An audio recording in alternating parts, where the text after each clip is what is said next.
Anna Barbara is hosting the next conversation, and she's welcoming Suzie from RMIT. Bye-bye.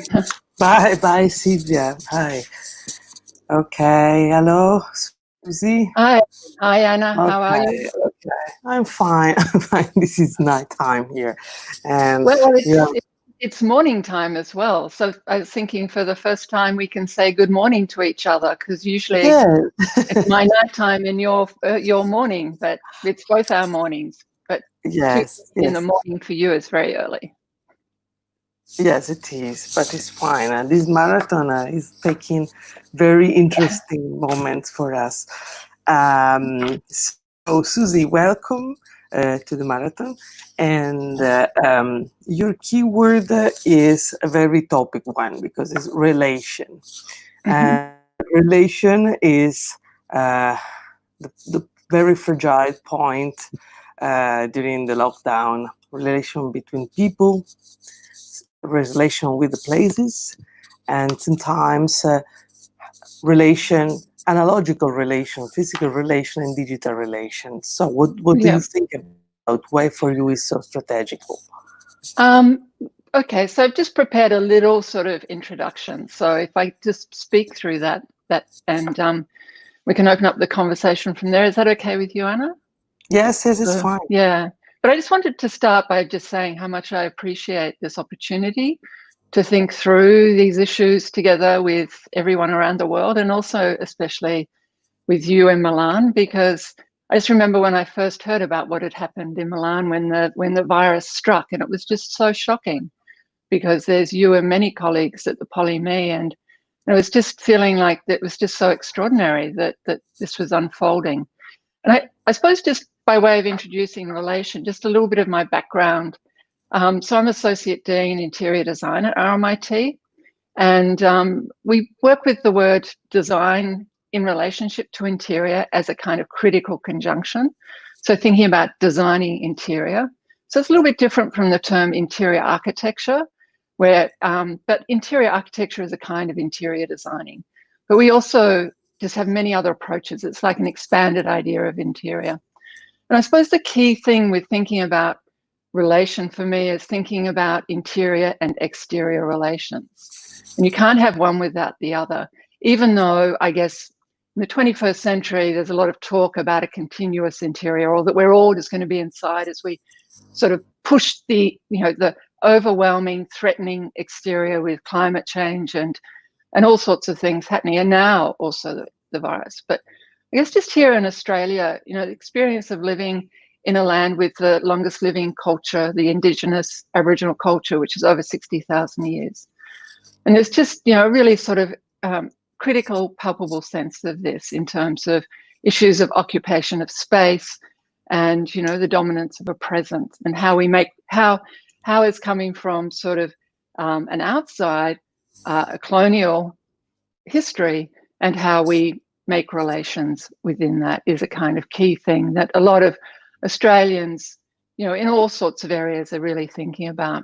And I guess just here, I'd just like to acknowledge the people of the Burrong people of the Kulin Nation as the traditional owners of the unceded land where I'm speaking from, and respectfully acknowledge their ancestors and elders past and present. So relation with the effect and affect of the impact of COVID-19, it's been really significant, and it's just, and for me, it's been manifested through relations. Relations have really now become the kind of focus of control, I would say. So speaking from Australia, governments and police are organising and monitoring the relationship between people. And, probably rightly, but nevertheless, that it's really quite sort of shocking, I think, in many ways. So this idea of sort of keeping distance and, this idea of lockdowns. We have lockdowns, and I'm sure, similar scenario in Milan, but, this lockdown of a relationship between inside and outside, and social distancing was a term that was used a lot. In Australia, it sort of changed into physical distancing as people realised, well, actually, it's about the 1.5 metre distance or 2 metre distance between people. But, it still nevertheless really impacted on kind of social relations as well. But I got to say, it was just wonderful seeing on the news everybody out on their balconies in Milan singing, and I mean, so there are these amazing moments. And even though it's been really terrible and tragic, there's so many terrible things that have happened. I guess the thing that it probably has with relation is it's really sort of brought a focus in all aspects of practices to this idea of the ecological and the critical thinking, the criticality of thinking and practicing ecologically. And by that, I don't just mean, from sustainability, but in relation to everything, like the environment, socially, psychologically. And we've seen, like with the virus, just the effect, of how it can spread through contact, invisible trajectories, just through this sprawling web, but all around the world. Then it's transformed so many systems. And I guess, you just really appreciate how interrelated so many things are, and unexpected things that get, impacted by something else happening. It's a bit like the chaos theory, the impact of the butterfly flapping its wings somewhere and, it causes a tornado somewhere else in the world. And also just, the other thing that I think I've been thinking about is just different cultures and their relational conditions and how it's affected people differently, and how you see that in different countries and cultures and cultural practices, and how they are also very relational. Like, for example, I've done many projects in the past. Now, you've been involved in India as well, Anna, and just thinking about sort of the dynamics of relations there, in terms of this, how the virus can sort of move through it. And I guess, being in Australia and being an Australian, I've been very aware of kind of the issues of density and, just the different nature of how that sets up different relations. So I just had a look at some figures, and, between Melbourne and Milan, right? And so in Melbourne, we have 1,560 people per square metre. And in Milan, you have 7,400. And so the density in Melbourne is 79% lower. And that's just to give you a sense. And so, and in Victoria, the number of COVID cases, Victoria is kind of equivalent to a region, so probably similar like Lombardy.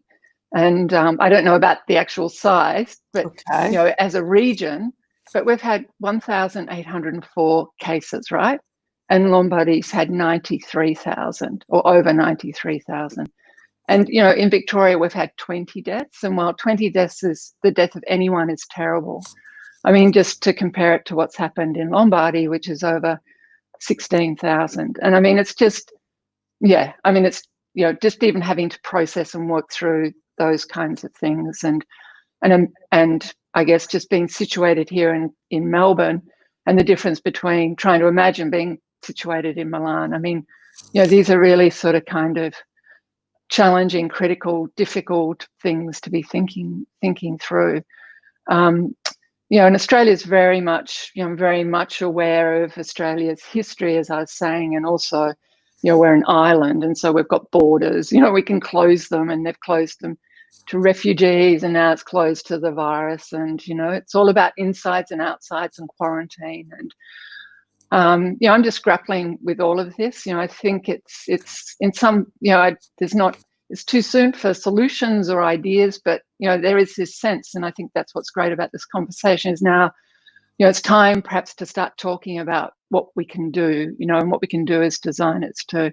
So with interior design, like, it's just really been a time of being inside and being in rooms. And I'm reminded of the writings of the German philosopher in the early 20th century, Walter Benjamin, who sort of defined the interior as sort of this private refuge from the sort of outside, the public nature of work. And it was, a middle class retreat into this private world of the collector, where they could sort of be in their own world.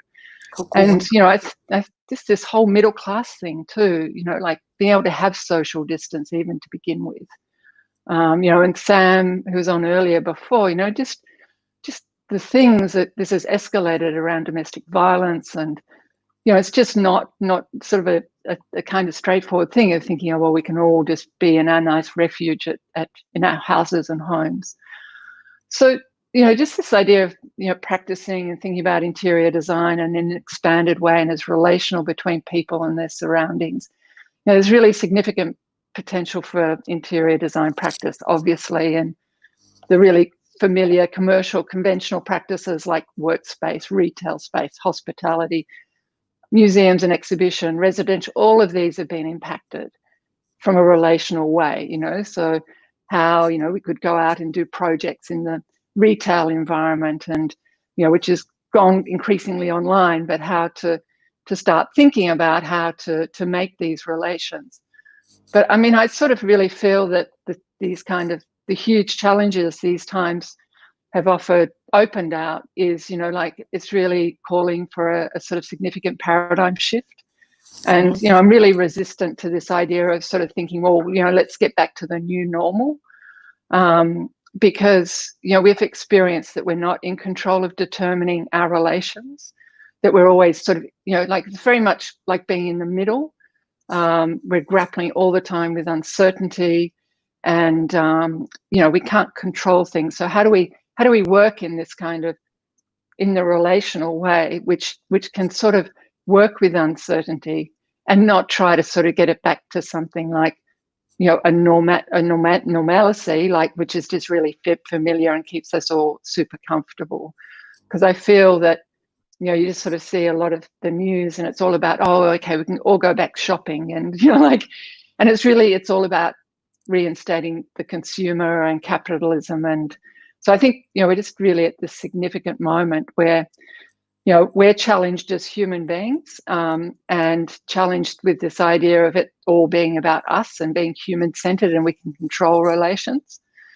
And how, we can sort of start to think about how we can change these relations. And for me, it's thinking about the production of new exteriors and interiors in this relation so that we just don't go back to going, okay, well, we're consumers and we go shopping, or that we end up with a functional existence.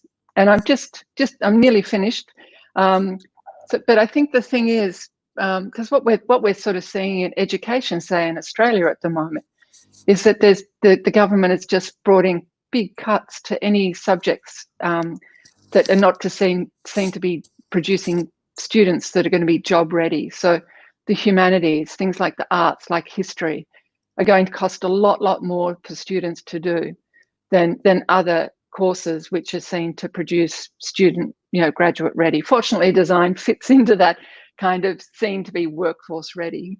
So that's quite good. But I just think we need to disrupt this. And also the practice of interior design. I've seen, images on Instagram of bubbles being kind of designed so people can still eat on the canal in Amsterdam. And it just seems like interior design could just move back into luxury brand for people that can afford to be socially, physically distanced from everyone else in the world. And I think we've got far bigger challenges and need to think about new values and new ways of living. And, I'm very fond of the philosopher Felix Guattari, who talks about physical, social and mental ecologies, like that, our psychology is an ecology. And, it's not just something that we've got control of. And so therefore, we're all interrelated in that way. And he writes about this idea of the subjective city and talks about how we need new urban assemblages and new social, cultural, artistic and mental practices to develop new styles of living.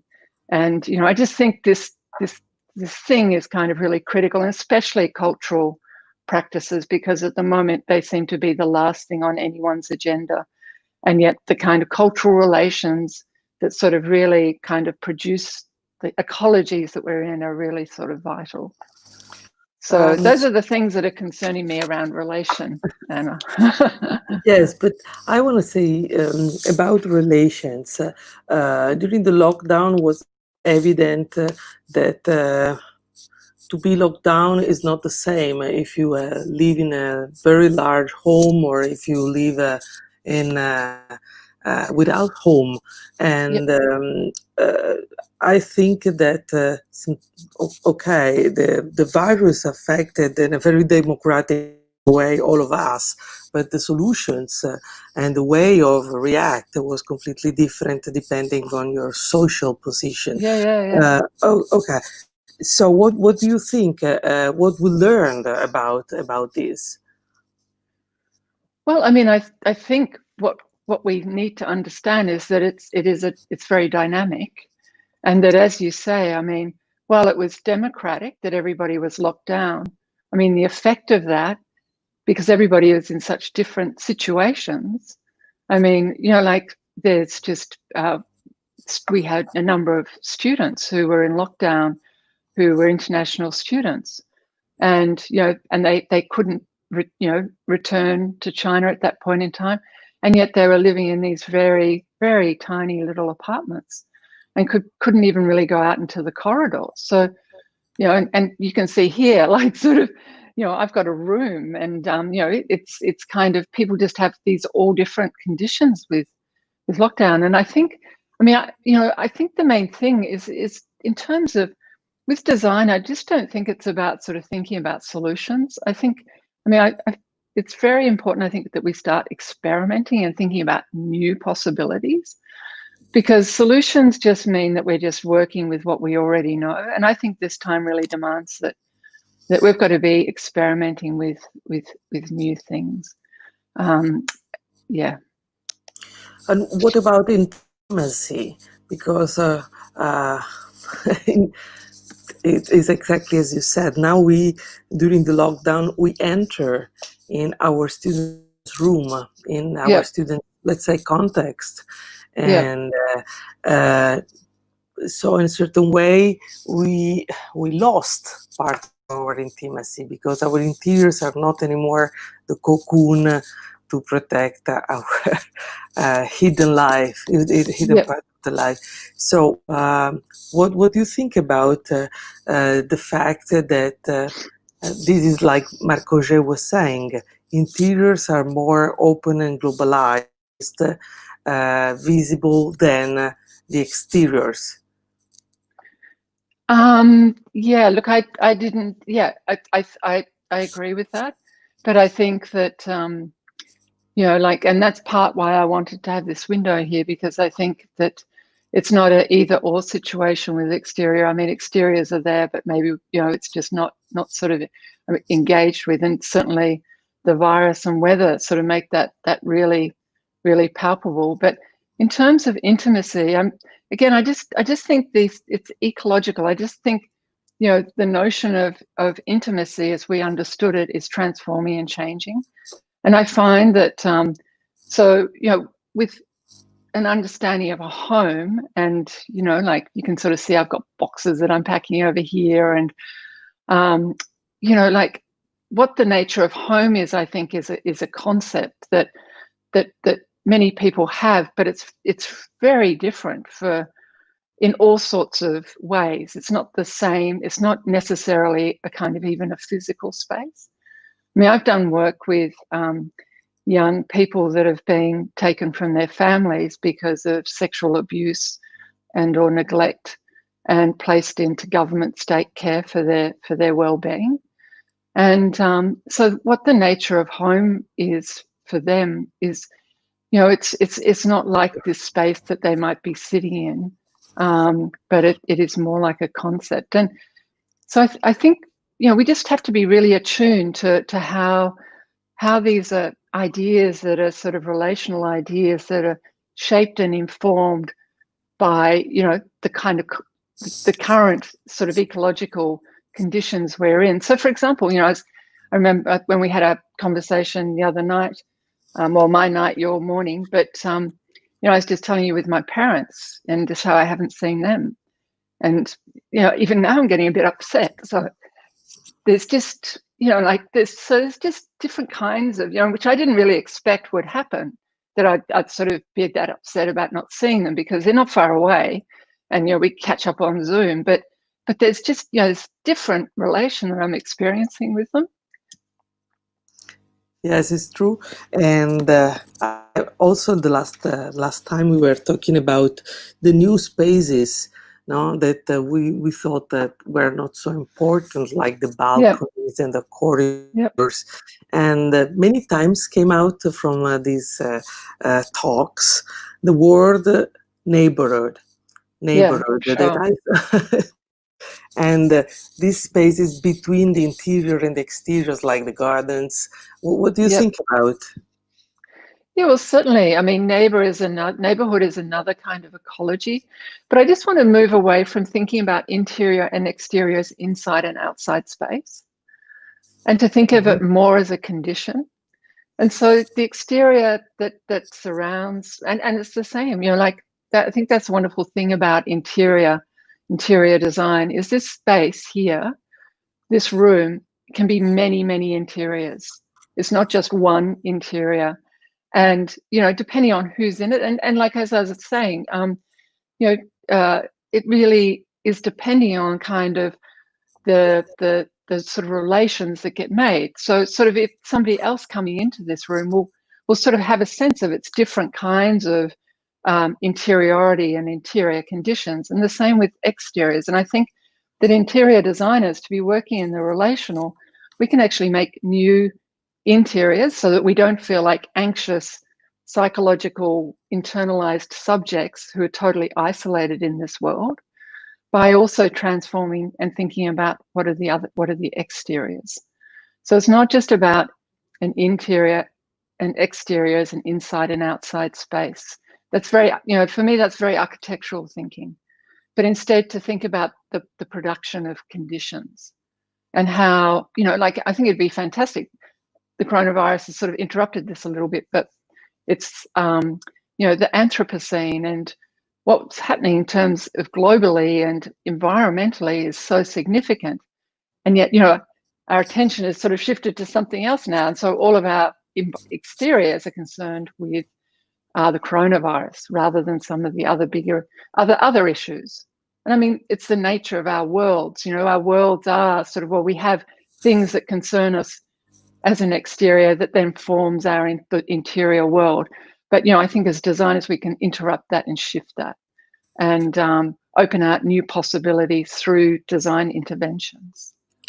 I agree with you. Also, another key word that is coming from in a very evident way during the coronavirus and the lockdown was the time, because time is also important to synchronize times, is to create relationships and between space and people, but also between people. What do you think about how was your time during the lockdown? How many times you lived? Yeah, well, I think that's a super interesting question. And that was another word that there's many words I was thinking of, but I think time is critical, and it's been this kind of weird sense of time because, one doesn't go far, and there's not, like I'm doing everything through the screen, talking to you and then talking to 20 students and then, talking to a colleague in Barcelona. So, but, I think for me, like I see very much that time is the kind of critical question and critical condition. And we're actually submerged in time, and then we make space within time. So everything is in constant change. And I think the thing with during this COVID lockdown time is that we haven't really been able to spatialize so much. So that's sort of kind of given this weird sense of time. Because often, we do think of time more from a spatial perspective, like movement from one point to another or history in a linear kind of way. But time kind of is also a philosophical concept like space. And if we're immersed in time, like imagine, it's like being in a big ocean. For me, that's how time is, because everything's changing all the time. We can't stop time, but we spatialize in time. And I think, There is the two definitions in the ancient Greek that were chronos and kairos, no? Chronos was the linear one, and the kairos was the phenomenological one. And I think that I personally, I never felt this coexistence of the two times. And paradoxically, the chronos was the the virtual one, no, as the marathon, trying to fine-tune the different engines in part of the world with the students, with their colleagues, and so on. But the Kairos one, the time I spent for myself inside the new condition of my home, this was a really important space of design for me. The interior exercise was more on time than on places. Yeah. So please. No, after you. I mean, that I'd like to hear a little bit more about that. That sounds really interesting.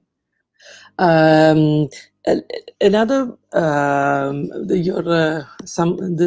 your colleague Sambucolo, the interview, the talk before, he used this idea and say, okay, we will be saved by the collective intelligence if we have an amazing chance now to rebuild and to rebuild using bottom-up intelligence.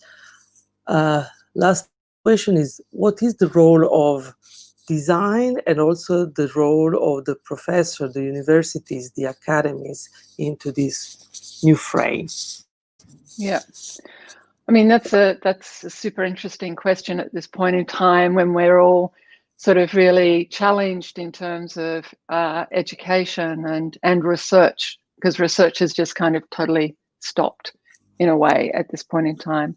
But I think with the universities and because they have and at RMIT, it's very much about sort of being industry engaged, but through a kind of integrated scholarship, which is both teaching and research. So we have studios where together with students and a partner, we're exploring kind of contemporary critical issues. And I mean, it's very similar from what I know that happens at Polimi as well.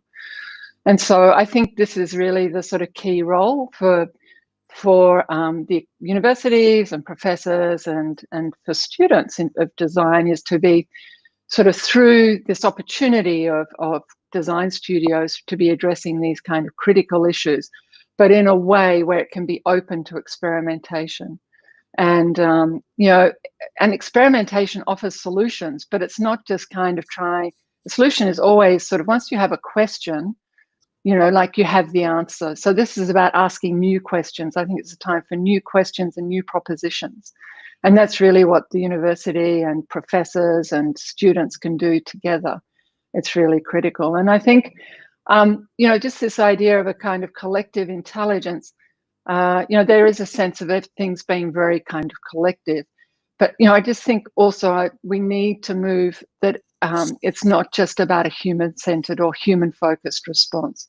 We have to start thinking about, how that we're all interconnected. And it's this idea of the kind of post-humanist thinking, which means that we're not just placing ourselves at the center all the time in terms like an Enlightenment Renaissance kind of thinking. Instead, it's really seeing us as part of a huge ecology, and where we're trying our best to think with the world in terms of how we can kind of continue to develop and grow, and all the kind of extraordinary and wonderful things that happen in life around through culture and arts. And I think that's the other aspect too, is just with the universities and professors is really sort of giving value to things like cultural and social and, things that can't necessarily be measured immediately, because it's just not about, having a pragmatic functional life, which is sort of a little bit when we're facing recessions and economies, and, that's sort of what's being kind of presented back to us. We have to just do kind of the basics. But I think, we also need to think how we can celebrate, life and contribute to life, like in its biggest possible way. I like very much the idea that we have to design the questions, the right questions, more than spending time finding answers that probably will expire very soon, because the world is changing, that is so unexpected for a certain way that who knows.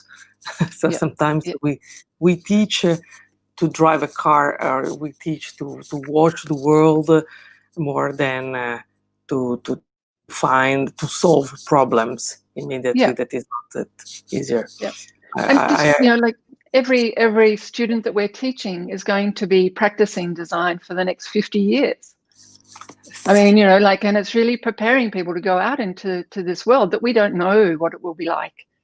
And but for them to go out in a way where they feel energized, that they can make a difference and change and you know, like that design is an agent of change. So and be transforming and how to work in this dynamic world. Yeah. I had a strange, very funny exchange with my kids, because I asked them when they think that appeared first smartphone, and they start to say, okay, 30 years ago, 40 years ago. I say, no, less than 15. Yeah, and I couldn't imagine that there was a life before. How could we have relations? So it was see you, very Anna. funny. Lovely to see you. Okay, Thank you again for the opportunity. Bye-bye. Thank you very much Bye. for your... Bye. Pleasure.